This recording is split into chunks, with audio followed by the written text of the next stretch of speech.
দুর্গাপুজোতে মানে দুর্গাবাড়ি তো সবাই মানুষ আসে, সবাই আমরাও আসতাম, এইভাবে এসছি।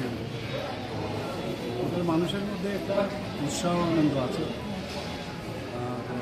ভগবান ছাড়া কিছুই হয় না।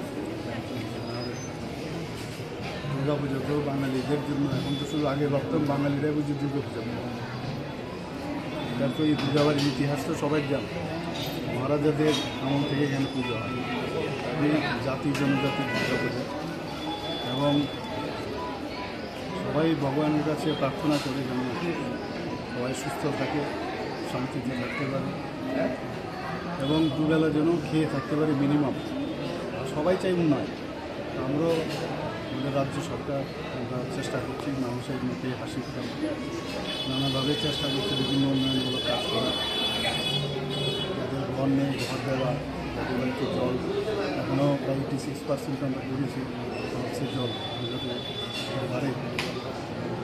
বাড়িতে গ্যাস নেই, গ্যাসের ব্যবস্থা নিজে করে। স্বাস্থ্যের সমস্যা, স্বাস্থ্যের ব্যবস্থা আমরা করেছি, প্রধানমন্ত্রীর জন্য আর যোজনা, মুখ্যমন্ত্রীর জন্য আর ইনফ্রাস্ট্রাকচারও আমরা ডেভেলপ করছি, এগ্রিকালচারে ভালো করছি, এমএসএমইতে ভালো করছি।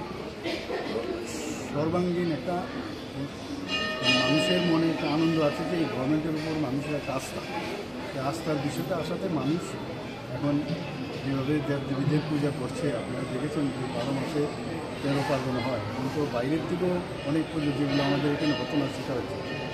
আমরা দুর্গার কাছে প্রার্থনা করবো যে প্রতিটি মানুষ যেন সুস্থ থাকে, ভালো থাকে এবং আমাদের সরকারের উপর যেন বিশ্বাস থাকে এবং ওনাদের জন্য করতে পারে, নিশ্চয়ই আমরা সে চেষ্টা করি।